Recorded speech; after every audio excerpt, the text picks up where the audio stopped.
할렐루야. 아, 참 시간이 빠르지요. 벌써 2022년 12월 30일 내일이면 이제 우리는 2022년을 역사의 뒤로 보내게 됩니다. 그리고 2021년 작년 6월 4일 날 아직 코로나19가 한창일 때에 우리 교회는 그 코로나19로 중단되어졌던 금요 성령 집회를 새벽을 깨우는 이라는 믿음의 고백을 가지고 새벽을 깨우리로다라는 시편의 말씀처럼 우리가 금요 성령 집회 새벽을 깨우기 시작했습니다. 그리고 우리는 지난 사무총회를 통해서 이제 또다시 금요 성령 집회를 다음 주부터 2023년 새해부터는 저녁에 모이도록 하겠습니다. 우리가 또 그렇게 사무총회를 통해서 우리가 함께 결의했고, 또 우리는 다음 주부터는 새벽이 아니라 저녁에 우리가 함께 금요 성령 집회를 또 하게 될 것입니다. 그렇게 시간이 지나고 나니 여전히 정말로 쏜살같이 시간이 흘렀다라는 표현이 맞을 정도로 많은 시간이 흘렀고, 또 금요 성령 집회가 우리 교회에 있어서 코로나19를 이길 수 있는 영적인 힘이 공급되어지는 시간이었다라고 생각되어집니다. 이제 다음 주부터 저녁에 우리가 또다시 새롭게 금요 성령 집회를 시작하겠지만, 오늘 끝까지 유종의 미를 거두는, 그리고 오늘도 여전히 주님의 은혜를 구하는 저와 여러분 되어질 수 있기를 주님의 이름으로 축원합니다. 근데 마침 오늘 우리가 그동안 쭉 이어왔던 기도원의 이야기, 그 넉 달 가까이 기도원의 이야기만 우리가 집중해서 금요 성령 집회 때 조금은 자세하게 그 기도원 이야기를 쭉 살펴보았는데, 또 오늘도 마침 기도원의 마지막 이야기가 기록된 본문을 우리가 함께 나누려고 합니다. 모든 사건이든 사람이든 이야기든 역사든 그 끝이 그 모든 것을 이야기할 때가 되게 많습니다. 그래서 우리가 유종의 미라는 표현을 쓰기도 하는데, 끝이 아름답게 마무리되어지지 않으면 그 이전에 아무리 화려했던 삶도, 또한 그 이전에 갖고 있었던 가치 있는 의미들도 퇴색해져 버리는 경우가 굉장히 많이 있습니다. 제가 언젠가 이순신 평전이라는 책을 읽었어요. 이순신 장군의 평전, 꽤나 오래된 책이었었어요. 작가도 그렇게 많이 알려져 있는 작가는 아니었었어요. 또 역사책이었기 때문에 뭐 그렇게 누군가에게 주목받지 못했을 책인지도 모르겠지만, 언젠가 그 책을 제가 읽었는데 그 평전에서 제가 의미 있게 본 한 대목이 있어서 먼저 소개시켜드리고 오늘 설교를 이어가려고 합니다.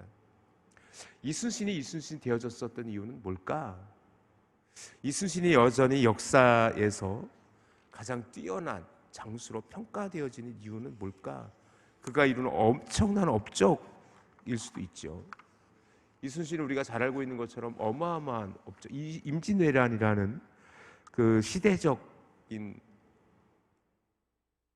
그 아픔 속에서 조선이라는 나라가 그나마 그 임진왜란을 버틸 수 있었고, 임진왜란에서 그렇게 견딜 수 있었던 그 중심에는 이순신이 있었다는 것을 누구도 부인할 수 없을 거예요. 그런데 이 평전의 저자가 이런 이야기를 해요. 이순신이 전사하지 않았다면, 조건을 하나 걸어요. 이순신이 전사하지 않았다면, 이순신이 노량해전에서 이제 전사하게 되잖아요. 전사하게 됐는데, 전사하지 않았다면 과연 이순신이 오늘날의 이순신으로 남아있을 수 있을까? 제게는 약간 충격적인 이야기였었어요. 왜냐하면 그 작가의 그 역사가예요. 그 책을 쓴 신문이 역사학자인데 역사학자가 폈던 논리는 이거예요. 만약에 이순신이 그 임진왜란에서 전사하지 않고 임진왜란 이후에도 계속 그 조선이라는 사회에서 살아갔다면 그는 아마 우리가 역사에서도 알 수 있듯이 임진왜란 이후에 조선 사회가 얼마나 혼란스럽습니까? 여전히 임진왜란 이후에도 그 조선 사회가 안정되어지기까지는 꽤나 많은 우여곡절을 겪게 되는데 그 조선 시대 정치적 상황 속에서 그는 비참한 정치의 희생양이 되어질 수도 있지 않았을까? 여전히 정쟁 속에서 이순신 장군은 그렇게 분명히 전과가 있기 때문에 그 무신이었지만 그 조선의 정치에 휘둘렸을 것이고 아마 그는 어쩌면 그의 강직한 성품과 그의 모습을 비춰봤을 때 그는 분명히 조선시대의 그 암울한 정치의 희생양이 되어질 수도 있을 수 있었을 것이다. 그 모든 것은 또다시 그의 전공이 희석되어지고 어쩌면 오늘날과 같은 이순신의 모습은 아마 우리에게 남겨져 있지 않을 수도 있을 것이다 라는 그런 가정. 역사학자들이 가정을 잘 안 하는데 이분은 그렇게 가정하면서 이순신 장군의 평전을 기록했더라고요. 그렇다고 해서 이순신 장군이 전사했던 것이 그것 때문이다라고 이야기할 수는 없지만 결국 이순신 장군은 그 임진왜란에서 전사하고 그렇게 오늘날에도 조선시대에 아니 한국 역사의 가장 위대한 장군으로 이렇게 남아있지는 않을까라는 생각도 해봅니다. 때로 우리가 뒷모습이 아름다워야 됩니다. 마지막이 잘 마무리되어줘야 돼요. 2022년도 이제 오늘과 내일밖에 남지 않았는데 우리가 지난 1년의 삶을 되돌아보면서 끝까지 우리의 삶을 잘 마무리할 수 있는 저와 여러분이 되어질 수 있기를 주님의 이름으로 축원합니다. 뿐만 아니라 오늘 끝까지 오늘 2022년 마지막 새벽을 깨우는 금요 성령 집회 그리고 언젠가 우리가 또다시 금요 성령 집회를 이렇게 새벽에 할지 모르겠지만 이제는 다음 주부터는 이제 저녁에 모여서 코로나19 이전과 같이 저녁에 금요 성령 집회를 8시에 하게 됩니다. 그래서 오늘 그래서 더 의미 있는 시간일지도 모르겠어요. 그래서 더 오늘 우리에게 이 새벽을 깨우는 금요 성령 집회가 어쩜 우리에게는 코로나19가 이제는 정말로 코로나19에서부터 완전히 자유로워지고 이제 더 열심히 저녁에 모여 뜨겁게 기도할 수 있는 그런 은혜가 또다시 우리 가운데 허락되어질 수 있기를 저는 기도합니다. 그런 의미에서 기도원의 이야기는 반면교사 삼기에 너무나도 중요한 이야기예요. 우리가 지난 15번 혹은 16번 가까이 기도원에 대한 이야기를 함께 이 새벽에 나누었는데 기도는 어때요? 우리가 이제껏 살펴보았던 것처럼 그렇게 포도즙 틀에서 밀을 쏘아갔던 그를 하나님께서는 부르셨어요. 그리고 하나님께서는 큰 용사라고 그를 부르시고 그를 미디안과 아말렉과 동방 사람들이 의해서 압제당했던 고난당했던 이스라엘을 구원하는 사사로 부르셨어요. 그리고 우여곡절 끝에 그는 하나님 앞에서 그 전쟁을 승리하게 됩니다. 그것이 지난주에까지의 이야기였었어요. 새와 살문나를 사로잡고 기드온을 무시했던 숫국과 분우엘을 징벌하고 그렇게 세바와 살문나 그 미디안 두 왕을 이제 완전히 제거함으로 그 전쟁은 끝이 났어요. 그런데 정말 안타까운 것은 뭐냐면 그 뒤에 기드온의 모습이에요. 오늘 기록된 기드온의 모습이에요. 오늘 기드온의 모습 속에서 우리는 그 당시 사사시대의 영적인 암흑기였지만 그럼에도 불구하고 기드온이 타락되어져 가는 모습을 보게 돼요. 그렇게 하나님에게 부름받고 하나님께 쓰임받고 하나님의 사사로서 그렇게 살아왔던 기드온이 이제까지 우리가 보아왔던 사사들과는 다른 모습이에요.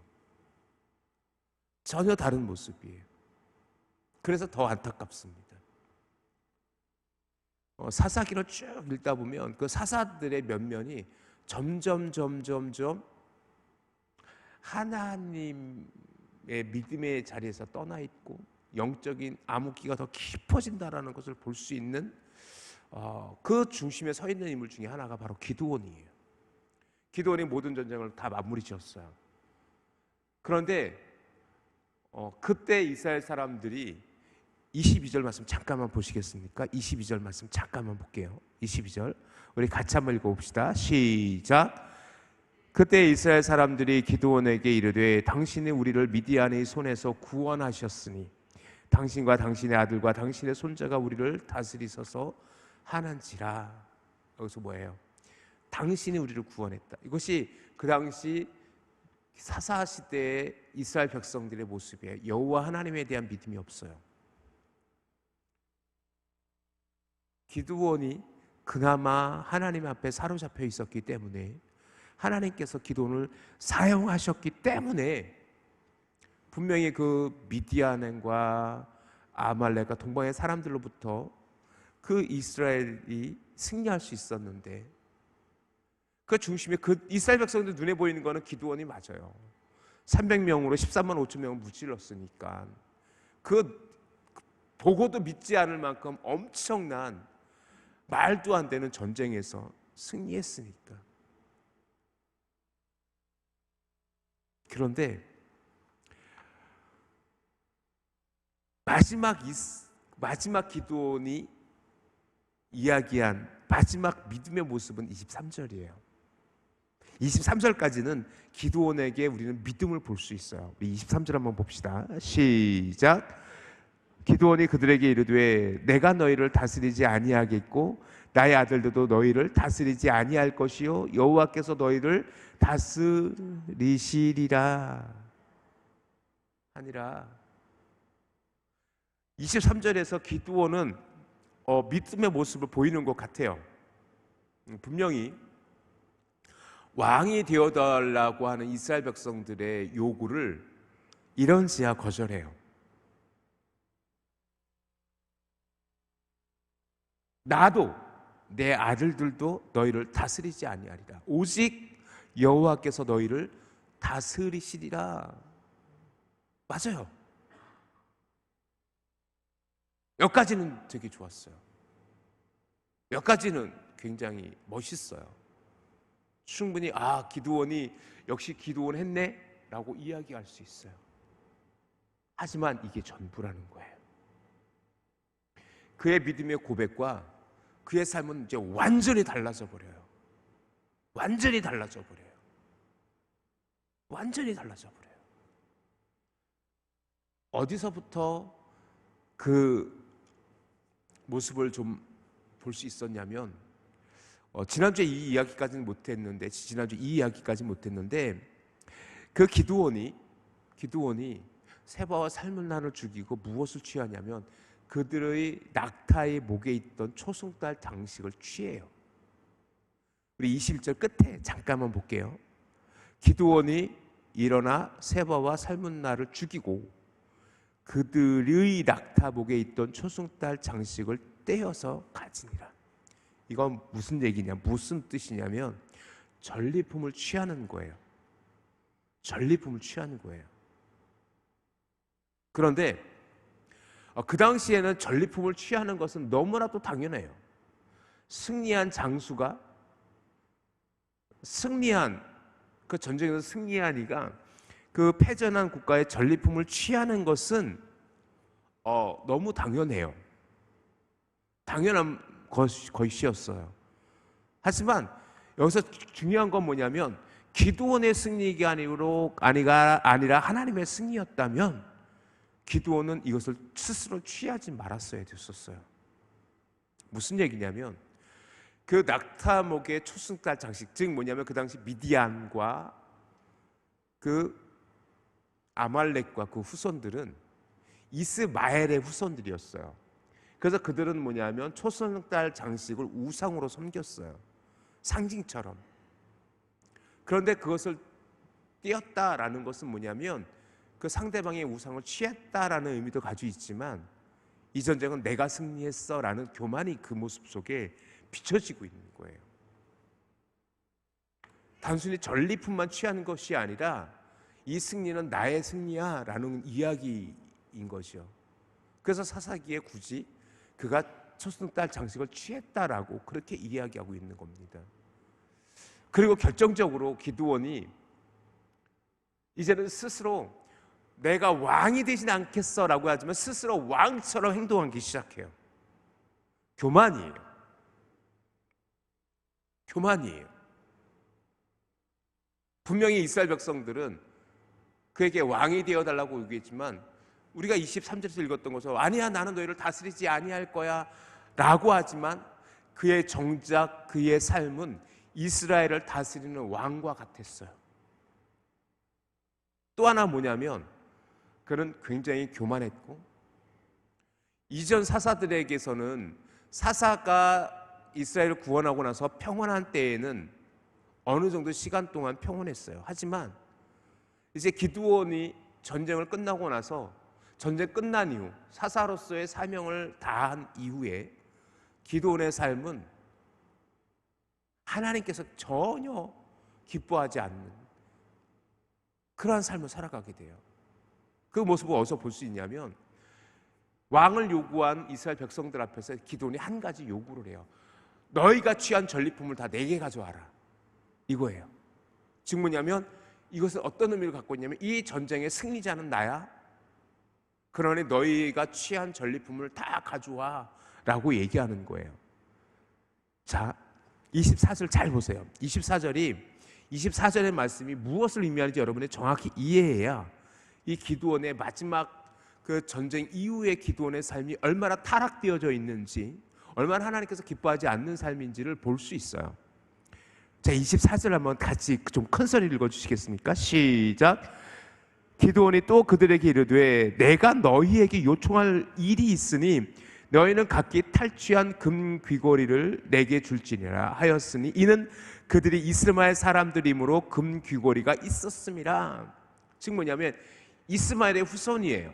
미디안과 그 지금 전쟁을 했던 아말렉과 그리고 그 동방의 사람들이 이스마엘의 후손이에요. 그래서 그들은 뭐예요? 풍습처럼 금 귀고리를 달고 있는데 그것을 내게 다 가져와라. 그것을 내게 다 가져와라. 그래서 이스라엘 백성들이 그걸 다 내어주게 돼요. 던지게. 큰 겉옷을 펴고 그곳에 다 던져요. 기드온의 요구를 거부할 수 없었던 거죠. 그리고 그것을 기드온의 승리로 인정해요. 왜? 왕으로까지 인정하려고 했던 기드온의 이야기들을 이스라엘 백성들은 거부할 수 없었던 것이요. 그래서 다 모인 금고리의 무게가 1700세겔, 23kg 정도 돼요. 한 달란트가 33.34kg 정도 되는데 한 달란트는 안 되지만 거의 23kg가 넘어요. 그들이 취했던 미디안의 겉옷들과 모든, 즉 뭐예요? 그 전쟁에서 취한 모든 것들을 뭐예요? 다 기드온에게 다 갖다 바쳐요. 왕인 거예요. 나는 왕이 되지 않겠다고 얘기했지만 이미 기드온은 왕의 신분을, 왕의 대우를 요구했던 거죠. 그리고 이 전쟁은 내가 승리한 거야, 나의 승리였어라는 것을 이 행위로서 보여주고 있어요. 타락되어져 있는 것이요. 내가 한 거예요. 내가 한 거예요. 그런데 더 심각한 문제가 있어요. 더 심각한 문제가 있는데 그것은 뭐냐면 그 금기록을 가지고 무엇을 만들어요? 27절을 한번 보세요. 기드온이 그 금으로 에봇 하나를 만들어 자기의 성읍 오브라에 두었다. 이렇게 기록되어져 있어요. 오브라에 있었다. 그런데 그 결과 어떻게 돼요? 온 이스라엘이 그것을 음란하게라는 것은 우상을 섬길 때 쓰는 표현이에요. 성적인 음란이라는 표현으로도 사용되어지면 여기서 음란하다라는 것은 뭐냐면 그들이 우상같이 여겼다. 타락되어져 있다. 음란하게 위함으로 그것이 기드온과 그 집에 무엇이 되었다? 얼무가 되었다라고 평가하고 있어요. 사사기에는. 오늘 보면은 그렇게 기록되어져 있어요. 자, 그렇다면 에봇이 도대체 기드온은 에봇을 왜 만들었고 그것을 왜 음란하게 섬겼을까? 에봇이라는 것을 여러분 좀 이해를 하셔야 되는데, 에봇은 뭐예요? 대제사장이 하나님을 제사할 때 입는 겉옷이에요. 겉옷이에요. 청색, 자색, 홍색, 가늘게 꼰 배실로 꼬아서 만들고, 가슴 흉패에는 12보석이 있고 어깨에는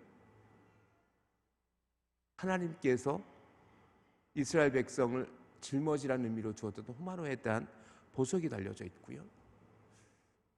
그렇게 장식된 옷이 바로 에봇입니다. 에봇은 누구만 입을 수 있냐면 대제사장만 입을 수 있는 옷이었고, 또 하나 에봇을 입고 있는 대제사장의 가장 중요한 것 중에 하나는 뭐냐면 판결 흉패라는 게 있어요. 12보석이 가슴판에 금태로 물려진 판결 흉패라는 게 있는데, 그 안쪽에 우림과 둠밈이라는 검은색 보석과 흰색 보석이 있어요. 정확하게 성경에서 그것이 어느 것이 어떤 의미를 갖고 있는지는 정확하게는 우리가 기록되어지지 않지만, 많은 학자들이 무슨 얘기를 하냐면 우림, 흰색으로 된 보석, 둠밈, 검은색으로 된 보석이 있는데, 그것이 제비뽑기처럼 하나님의 뜻을 묻는 거예요. 그래서 이스라엘 백성들이 어떤 중요한 것을 결정할 때 이것이 하나님의 뜻인가 아닌가를 결정하기 위해서 그 대제사장의 판결 흉패 안에 판결의 돌이라고 이야기되어지는 하나님의 뜻을 묻는 우림과 둠밈을 통해서 제비뽑기식으로 해서 하나님의 뜻을 묻기도 했었어요. 즉 뭐냐면 이 에봇이라는 것은 그래서 하나님을 제사하는 제사장이 오시고 하나님의 뜻을 묻는, 그래서 굉장히 중요한 그런 의미가 있는 옷이에요. 그런데 그 에봇을 만들어요. 금으로 만들어요. 근데 금으로 에봇을 만들 수 없어요. 원래는 청색, 자색, 가늘게 꼰 배실, 홍색실까지 그렇게 의미를 가지고 에봇을 만들어야 되는데 금으로 만들어요. 그리고 그것은 뭐예요? 우상으로 섬겼어요. 무슨 의미가 있을까? 아마 그것을 통해서 하나님의 뜻을 묻기도 하고요. 그래서 우상처럼 여겼겠죠. 그런데 그것을 어디에 둬요? 정확히 보세요. 자기의 성 오브라, 즉 자기가 살던 집에 뒀어요. 집에 뒀어요. 무슨 뜻일까요? 무슨 뜻인 것 같아요? 이때 성막은 실로라는 곳에 있었을 가능성이 높아요. 성경 기록을 자세히 들여다보면 이때 사사시대 때 아직까지 성막은 존재했었고, 성막에 나중에 이제 엘리 제사장 시대에 사사시대가 끝날 즈음에 엘리 제사장 시대에 그 엘리의 두 아들이 성막에서 법궤를 가지고 전쟁에 나가서 빼앗기게 됐던 사건이 기록되어져 있는데, 그 사건에 그 성경의 사무엘 상까지 연결해서 보면 결국 뭐냐면 이 실로의 성막이 있었고 그곳에 대제사장이 있었을 것이고 그곳에 하나님을 예배하는 곳이었어요. 제사하는 곳이었어요. 그런데 이제는 뭐예요? 자기의 고향, 자기의 집이 이스라엘 백성들에게는 어떤 곳이 되는 거예요? 성소가 되는 거예요. 이제는 나에게 하나님의 뜻을 물으러 오라라고 얘기하는 거예요. 에봇을 만들어 놓고. 그런데 이스라엘 백성들은 뭐예요? 그것을 음란하게 섬겨요. 우상처럼 섬겨요. 즉 뭐냐면 이제는 자신이 하나님의 거룩한 제사장인 척 하는 거예요. 교만이에요. 또한 이 모든 일이 끝나고 나서 40년 동안 평온했지만, 그것은 이 평온이라는 것은, 샬롬이라는 것은 뭐냐면 그냥 전쟁을 하지 않는 시기처럼, 그렇지만 영적으로 더 깊은 어둠 속에 빠져가요. 기드온 시대가 그랬어요. 기드온은 그 뒤에 정말 왕처럼 살아요. 그 이전의 사사들과는 다르게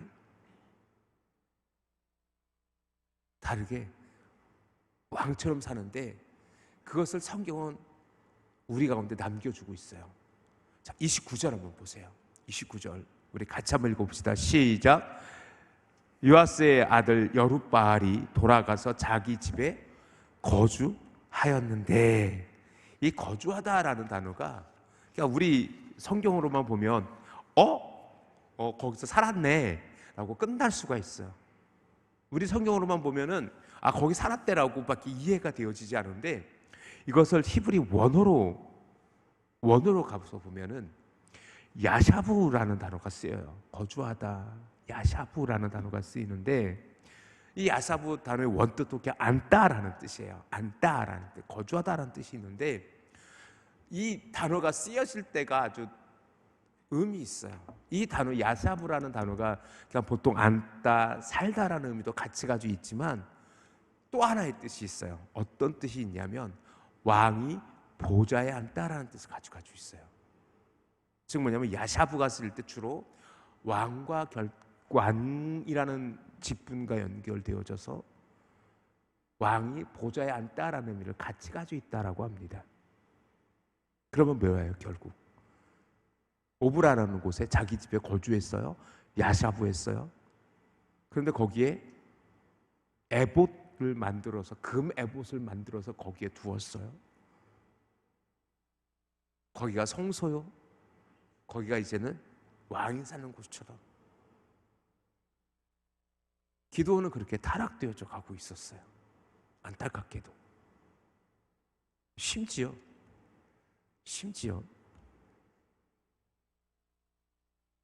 그에게는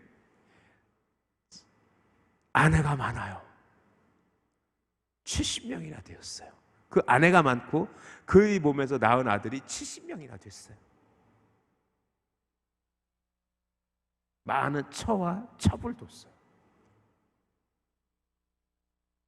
또한 세겜이라는 곳은 이제 우리가 종종 알게 되는 이스라엘 역사에서는 굉장히 중요한 땅 중에 한 땅이 세겜이라는 땅이에요. 창세기에도 자주 등장하고 이스라엘 역사에서 굉장히 자주 등장한 곳이 세겜이라는 땅인데, 그 세겜에 있는 그의 첩도 아들이 있었는데 그 이름이 아비멜렉이에요.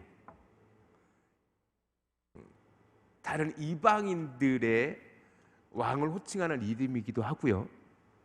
아비멜렉이라는 뜻이 무슨 뜻을 갖고 있냐면 너의 아비는 왕이야 라는 뜻을 가지고 있어요.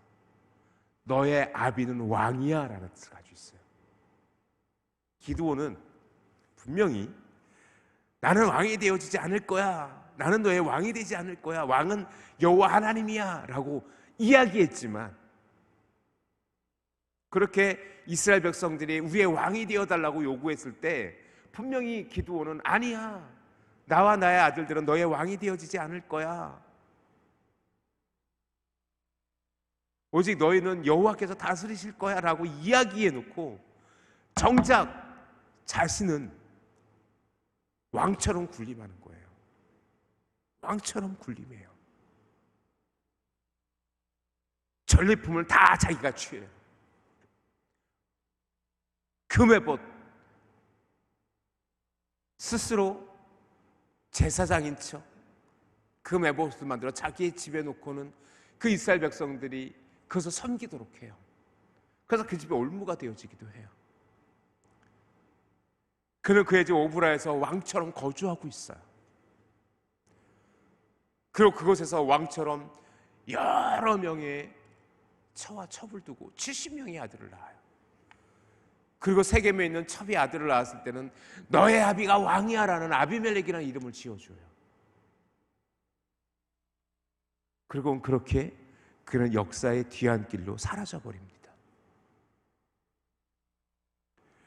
그런데 너무나도 심각한 문제는 기드온의 시대가 마무리되어졌고 40년 동안 평온했지만 그 평온했다라는 것은 뭐냐면 전쟁이 없었다라는 의미밖에 되지 않아요. 왜냐하면 영적으로는 더 타락해져 가요.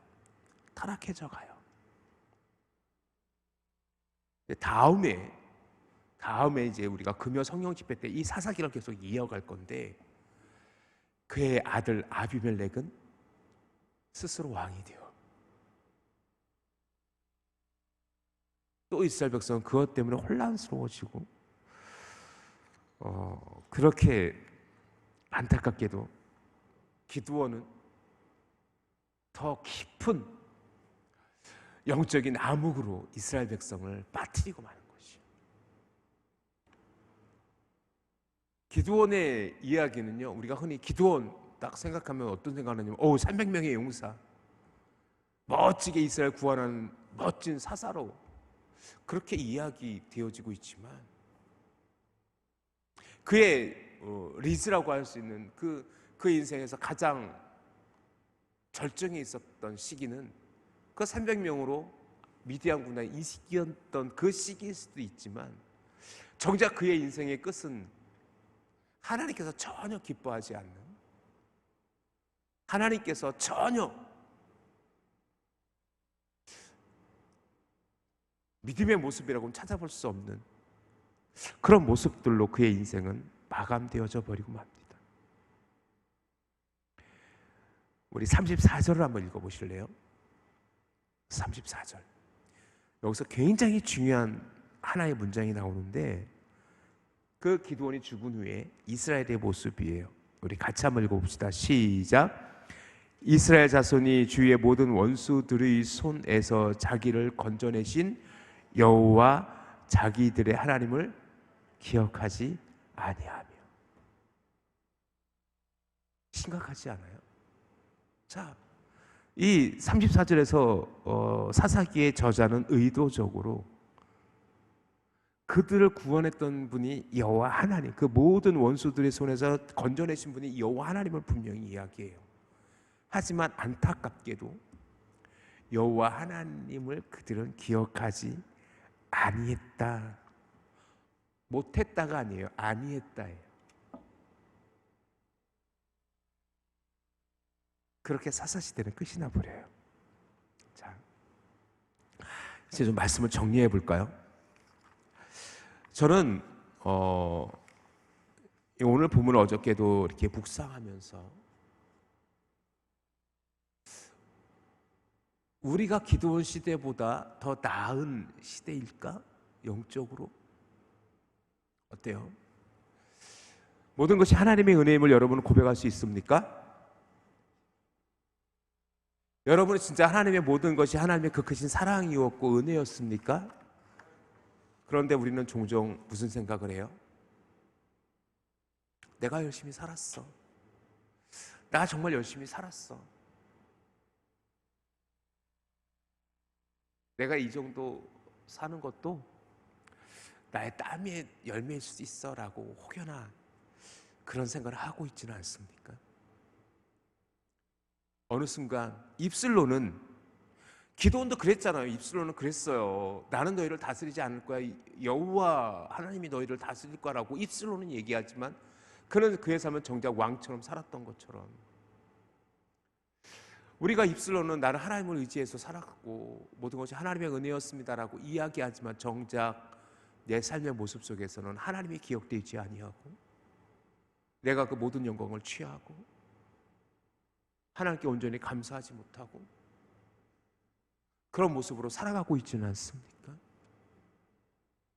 오늘 마지막 이 금요 성령, 새벽을 깨우는 금요 성령 집회 이 시간에 그 크신 하나님의 은혜를 기억하지 않은 그 사사시대의 그 이스라엘 모습이 아니라 정말 모든 것이 하나님의 사랑이었고 하나님의 은혜였습니다 고백하며 기도원을 반면교사 삼으셔야 돼요.